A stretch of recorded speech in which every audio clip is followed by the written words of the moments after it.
right? Great leaders in the world have a number of things, right? They generally have integrity. They're generally fabulous communicators, and they have a vision, and they can express that vision to everybody else. So, and they don't always take recognition for themselves, right? So look around you. Make sure those that are doing the work are getting noticed and feel valued, right? Because a nice pat on the shoulder and saying well done sometimes goes a long, long way.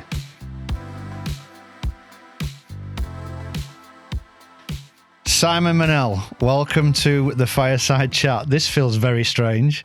There's a wealth of, or plethora, should we say more importantly, of life experiences that you've had along the way. So why don't we go right the way back to the beginning and, you know, talk about childhood? Because I was in and out of that little moment. So talk about the childhood. What was childhood like? Well, first of all, let me say I'm delighted to be here. As you say, it's a bit strange, this, but it's a bit like chatting in the car, I guess, when we're on a bit of a journey. But obviously, I'm not going to go back to the very beginning.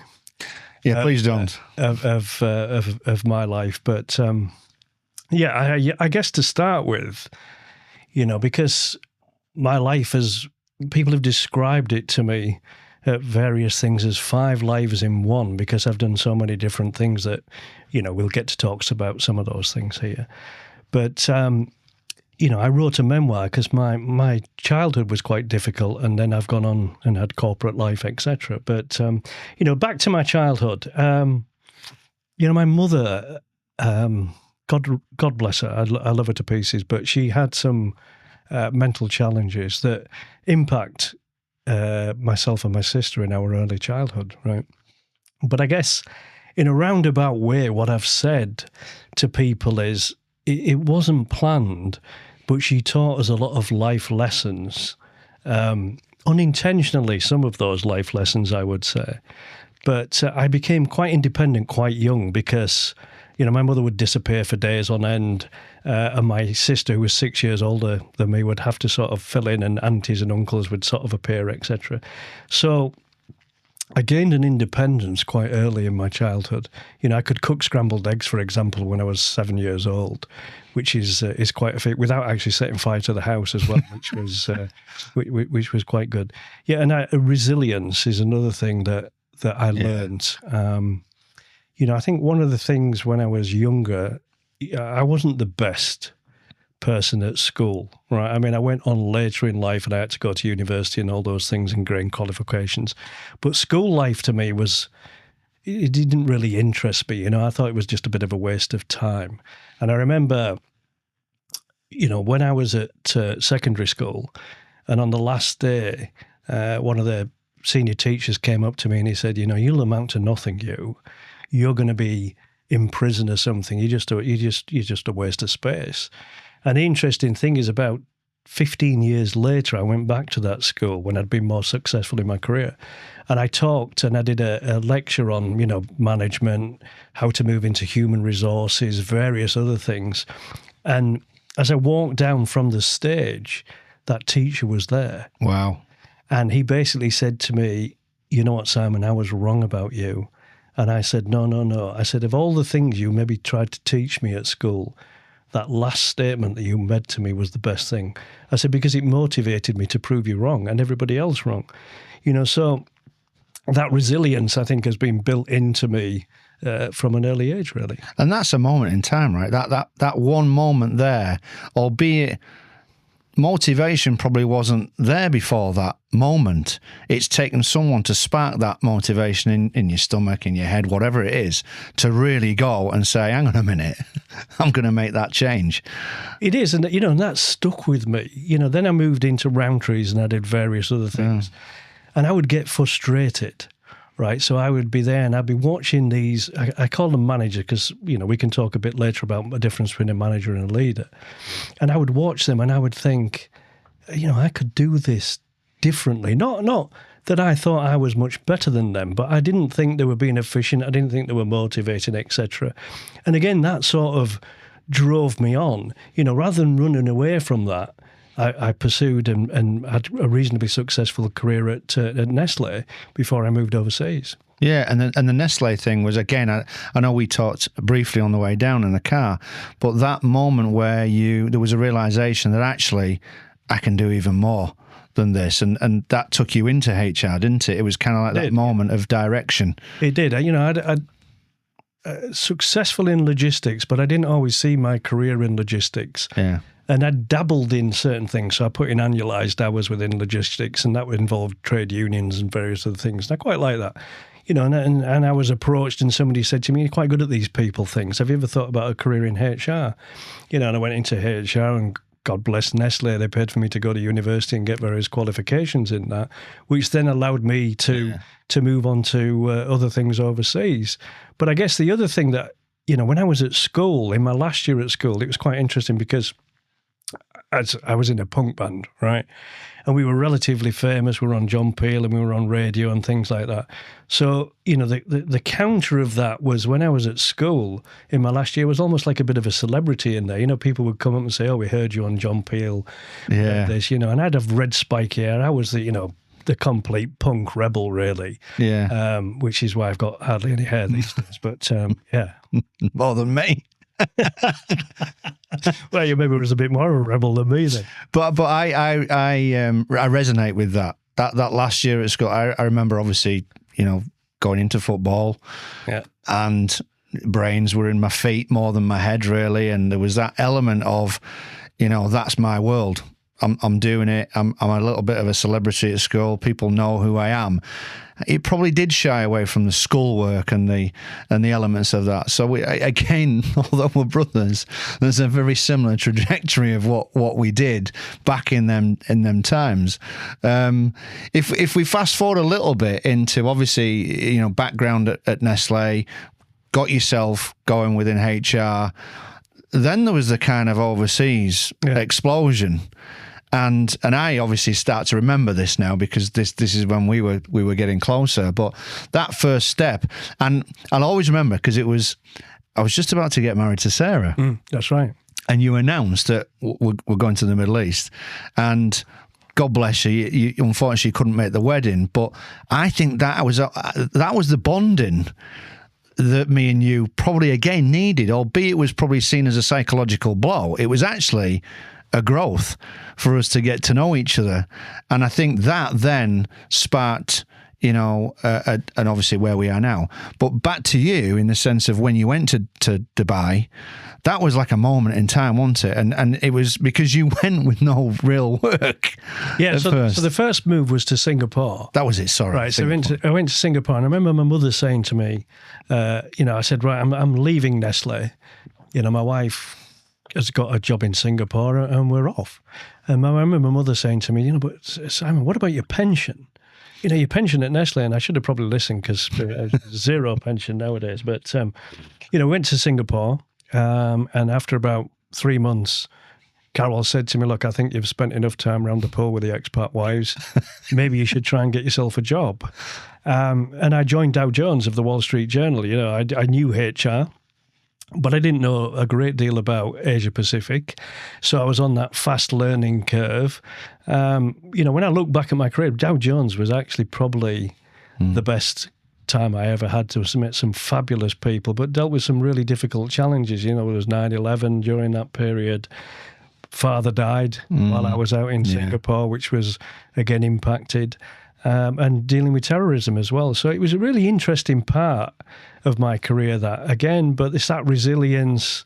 I've always believed in integrity as well. Integrity is high on my values that I think you need to have. And trust, right? So I think because of, back to the early part of my life, because trust was an issue for people around me, right? My mother would just disappear. I didn't know what happened. So I've always been really big on building trust and making sure that people trust, and I trust people as well. And that element of the Dow Jones, for the audience that are listening, we see a little bit of in our world, in the leisure world, where you maybe go from a local authority kind of background into a small business or a private business or a lean business.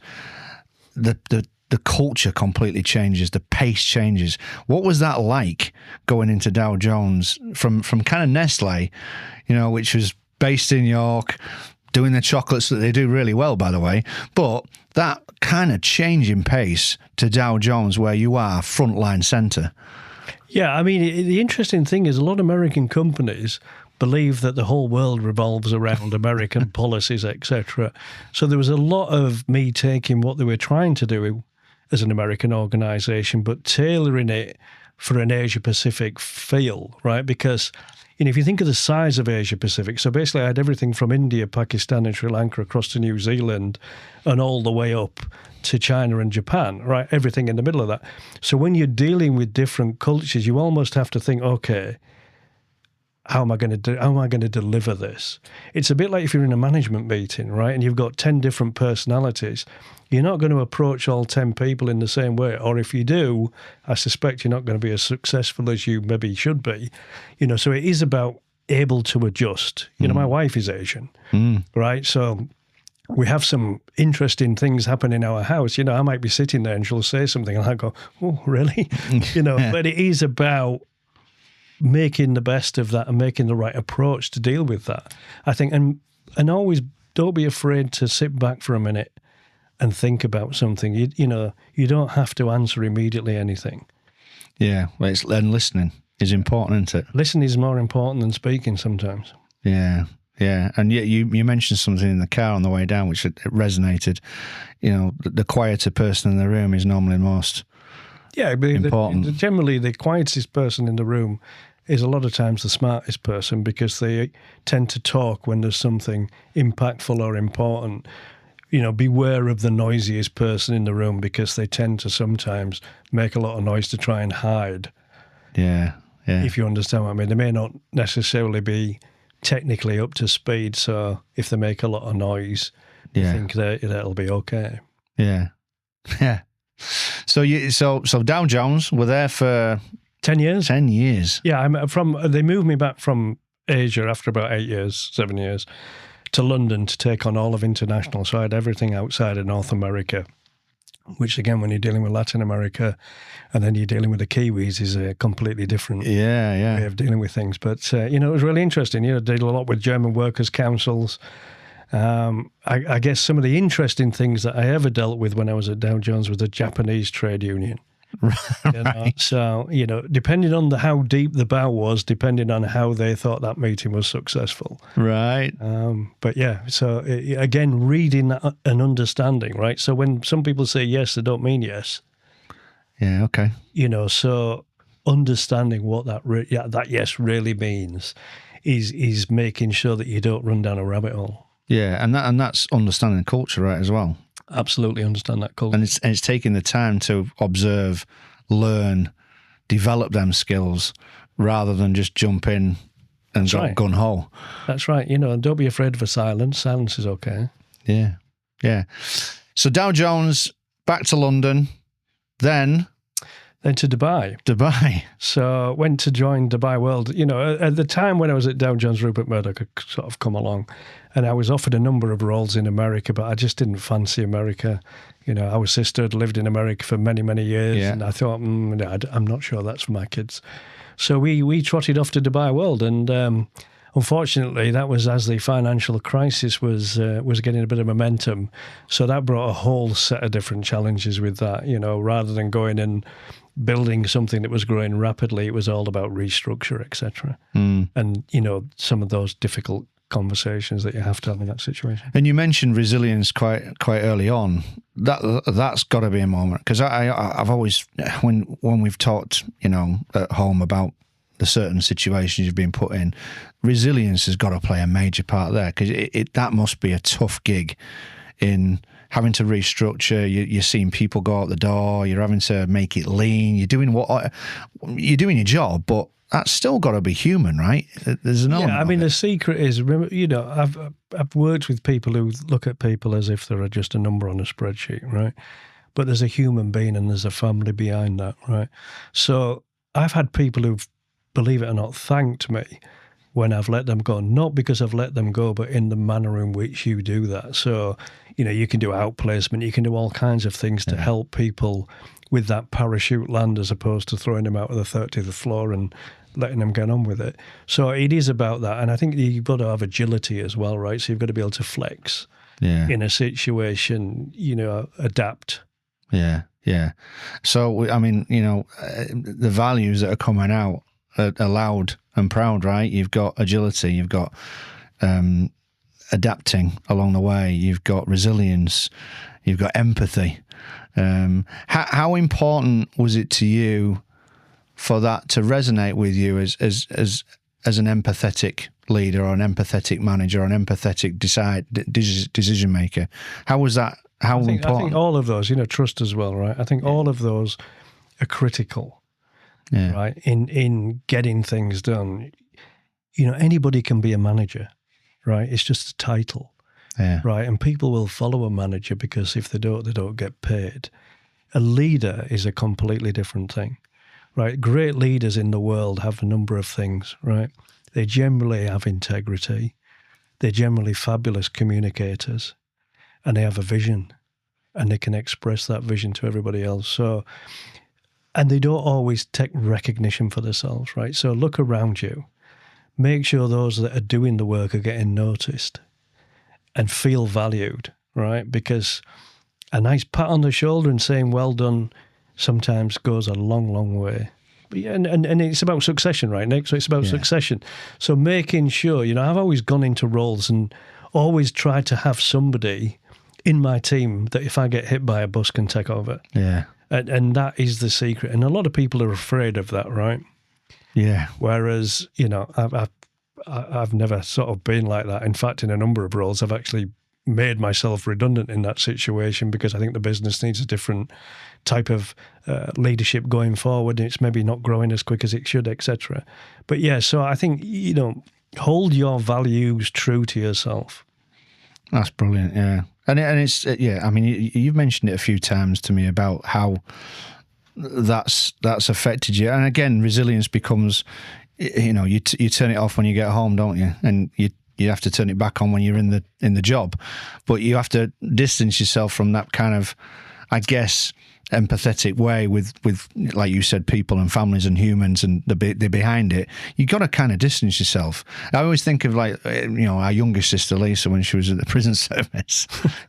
She has to close the door and forget about what's gone on. You've got to switch off, right?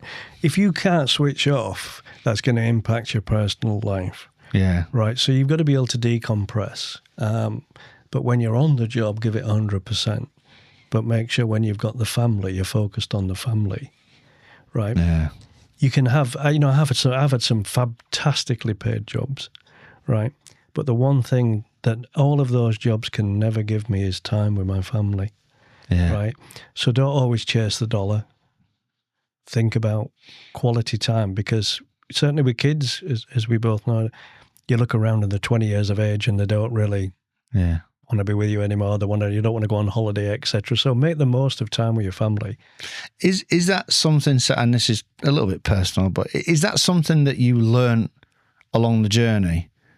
Because, there was probably an element of chasing the job and doing the travel and doing that. And is that something that you just went, hang on a minute, something's not right here? That's right. No, it is that, right?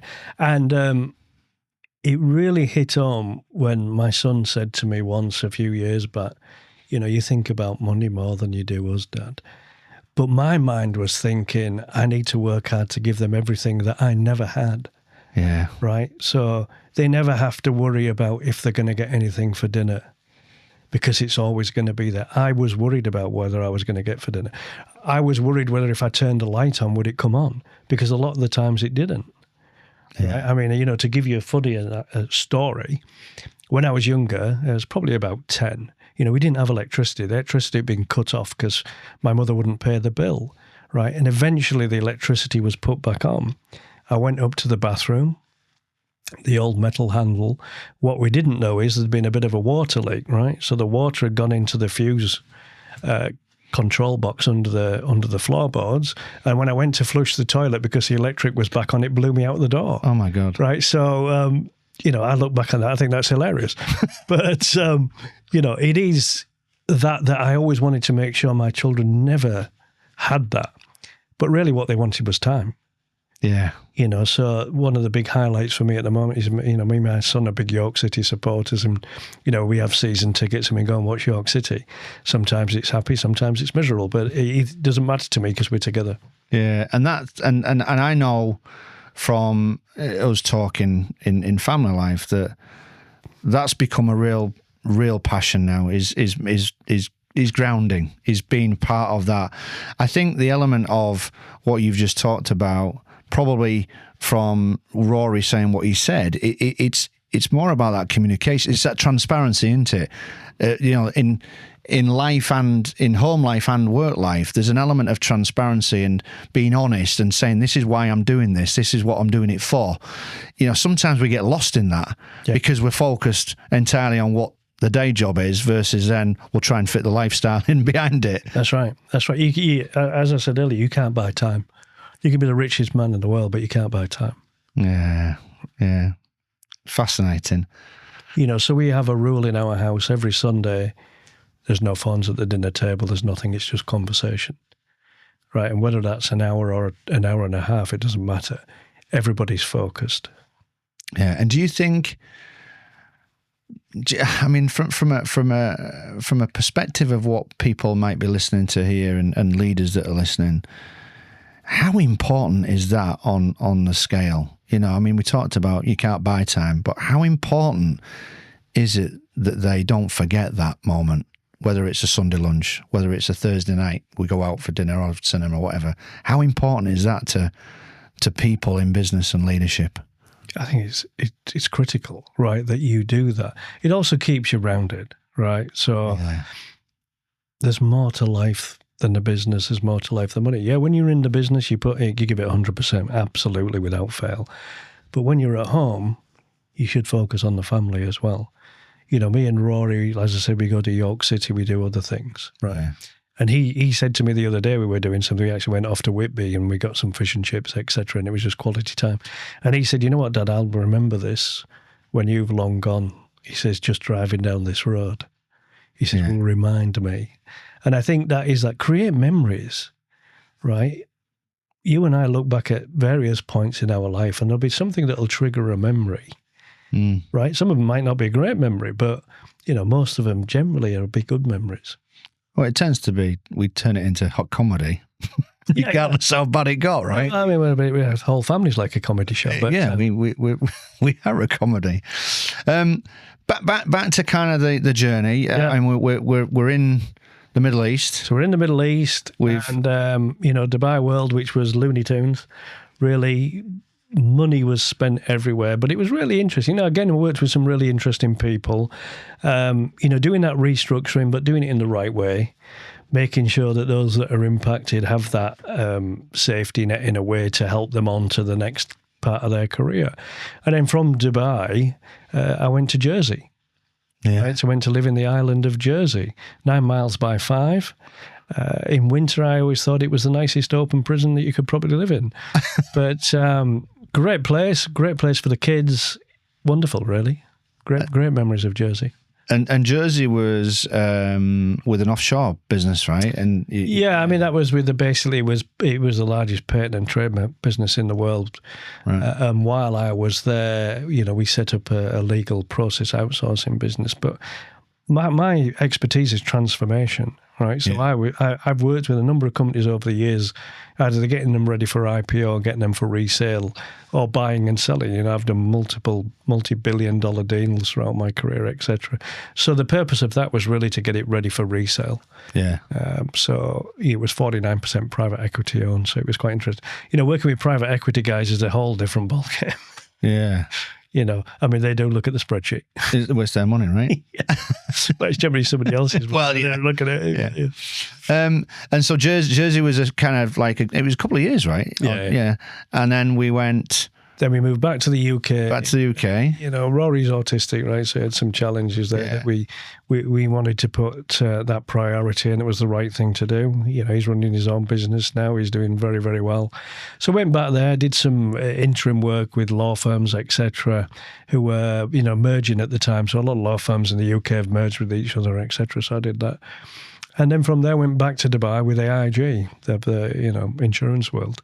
Yeah. So my career is a bit of a smorgasbord. You know, I think I've touched probably every different sector. Well, we've got through it, haven't we? I mean, that's just touching on Rory, and without kind of labelling Rory here, just picking on the autism element.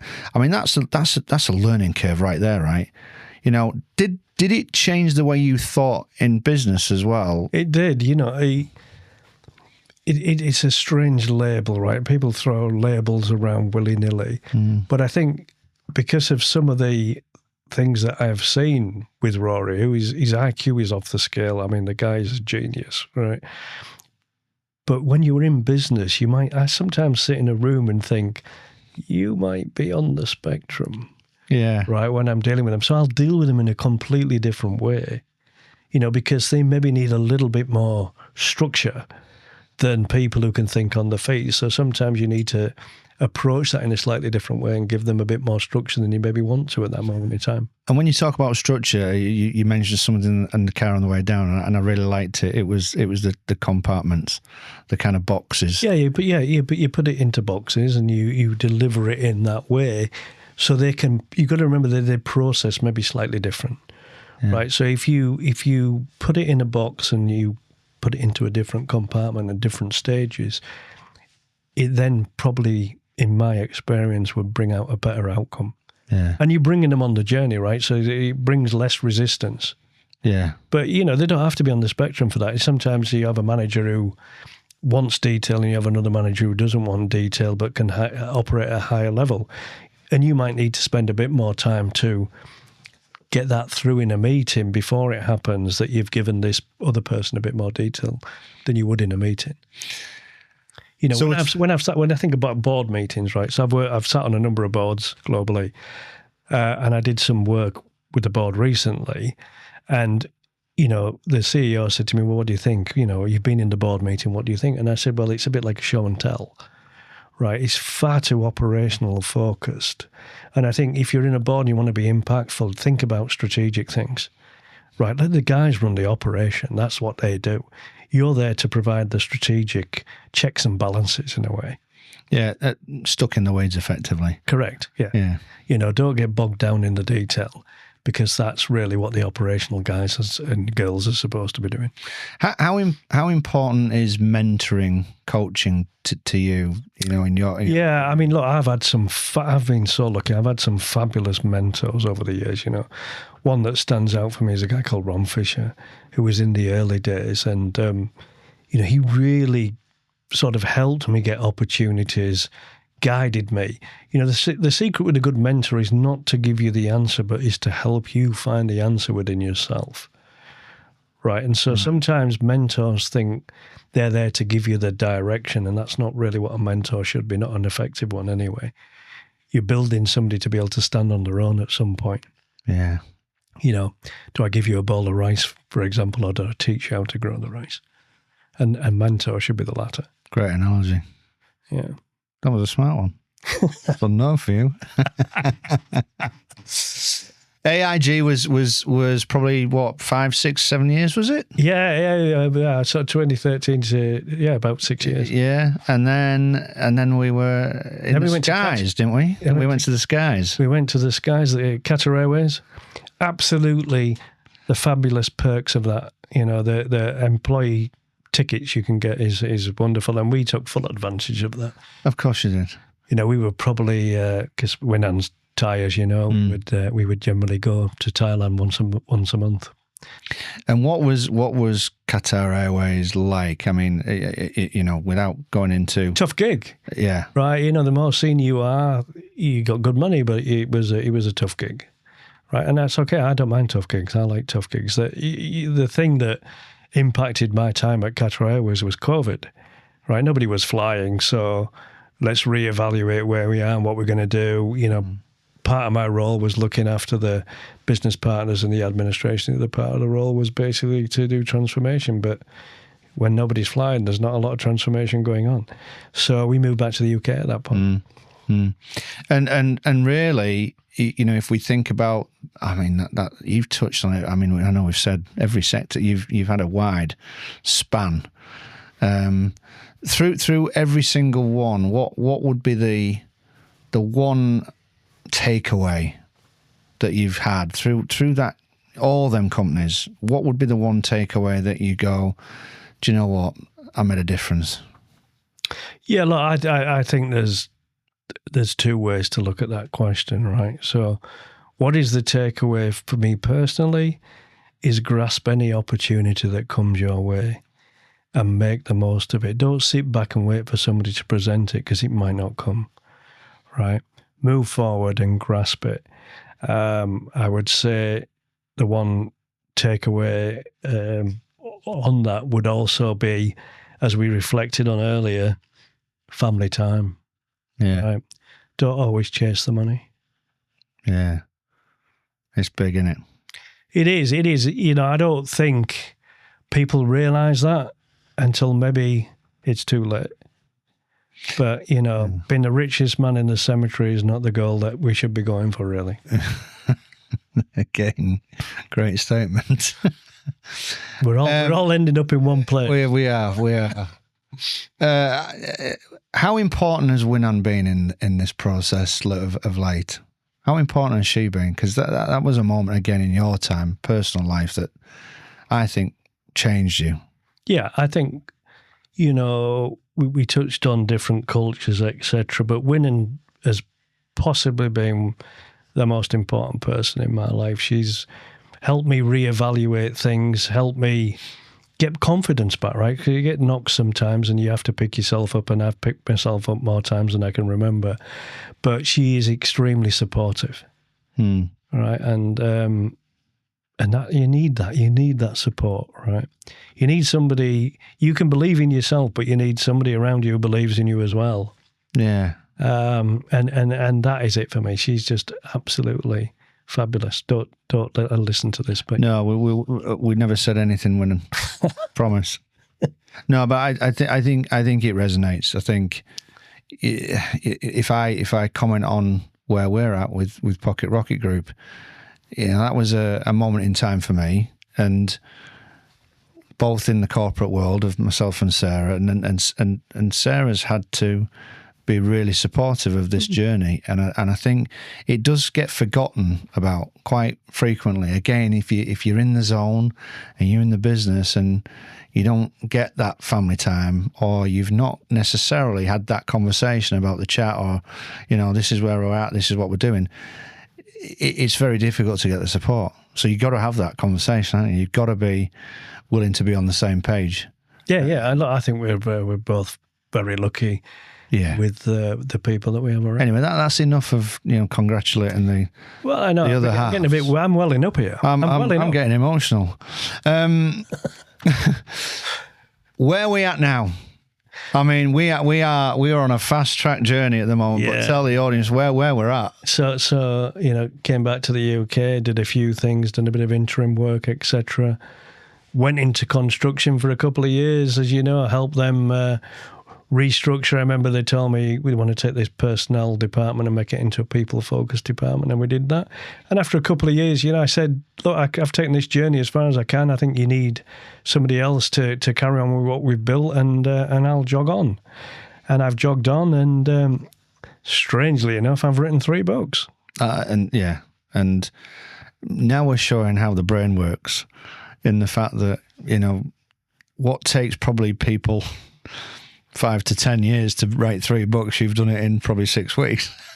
Yeah, I'm probably on the spectrum myself, to be honest with you. But, you know, I get into the cabin. I've got a cabin at the end of the garden. I get in there with my dog and I just beaver away, you know, all different books, different genres. So I started off with a memoir, and then I've written a sci-fi. On the 17th of this month, July, I'm releasing a romantic novel set in Singapore in 1957. and I'm just halfway through writing a book about 12 guys going on a golfing vacation to Thailand. Which, as you can imagine, that's comedy gold. It could be comedy gold. It could be a little bit of debauchery there as well. But all of the above. All of the above. But I think what's interesting is what's driving you to do it, Simon? Because I think that the memoir makes sense. Yeah. You know, that's a reflection, and you said it, you know, to us before about you know the kids understanding that this is what Dad's journey was and what happens. But then into the kind of like, you know, fiction and that, and I know you're touching on it. It's almost like it's still touching on the journey of your life as well, because you know, Singapore, you know, and then there's the golfing trip because we play golf. Yeah. Is that kind of the inspiration? Is it just reflecting on life and then bringing it back in a book somehow? It is. You know, the memoir is a bit about my life, so it's to tell the kids the story, but also to inspire people. Yeah. Right. So there's life lessons in there, etc. Then the sci-fi. I've always been a Star Trek geek. Right. I've loved Star Trek. Yeah. Always loved it. And so I always had this idea for this sci-fi, which really should be a trilogy, but whether I get round to writing, you know, the other two books, I don't know. And in the a romantic book, I actually had a dream about this sort of concept, and then I built on that, you know. And the way I write a book is I get in that cabin and I just blast the book. I've got the ideas, and I'm sort of ahead in the chapter as I'm writing it.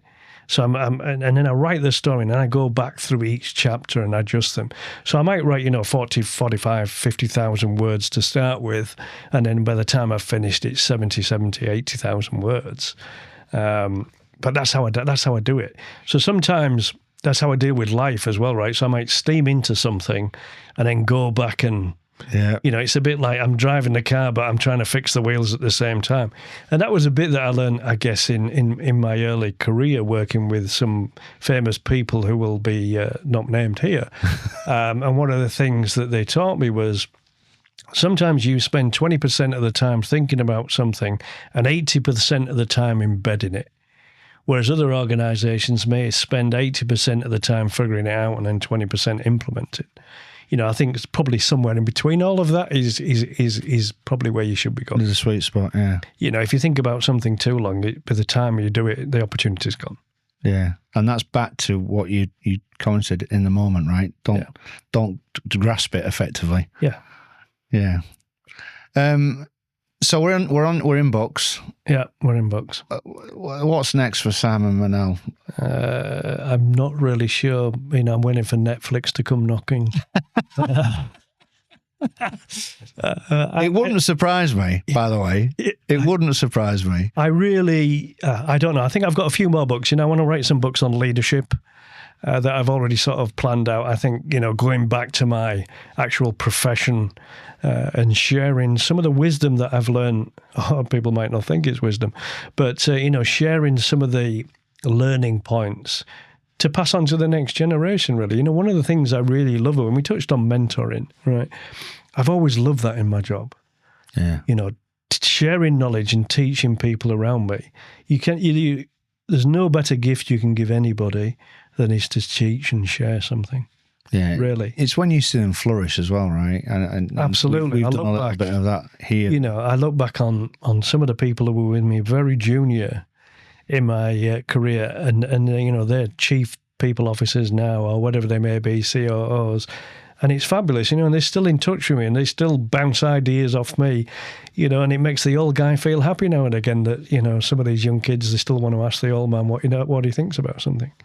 I think that's powerful, Simon. I think, and we laugh and joke sometimes about it, but I think what it demonstrates is trust in someone. You know, people trust you. People have engaged with you for all the right reasons, and they're trusting in your perspective on things. And I think that is a great coach, a great mentor, but also a great leader, right? I'm flattered that you say that, right? I'm saying it. Outside of being my brother, I'm saying it as a leader. The story speaks for itself in the sense of people are still reaching out. Yeah, and I still do, you know, I still do HR consulting and various other things. So, you know, people talk about retirement. Retirement to me is a scary, scary word, right? It's one step away from the graveyard. I don't think I'll ever retire. You're in the departure lounge, aren't you? Yeah. I don't want to be there. So I'll run away from that as fast as I can, really. So what you're saying is you're going to continue. Just keep going. Keep going. What is that about? Is that stimulation? Is it like you got to keep the brain firing? Yeah, and look, you got to keep the brain firing, but for me, I like a challenge, right? So I've never really looked at, in my HR career, I've never really looked at going in and just keeping it ticking over, right? I want somebody who's going to transform something, or something's growing fast, or, in some cases, growing smaller. But whatever that is, something that I can go in and add value is what I want. And everybody wants to feel valued, don't they? Yeah. What's the one thing that one piece of advice that you would give any leader, manager listening to this now, apart from grasp it? What would be the one piece of advice? I think there's two bits of advice. Listen and communicate. Listen and communicate. I'm going to listen to that and I'm going to communicate to you. Thank you ever so much, Simon, for coming in. It's been brilliant speaking. Thank you.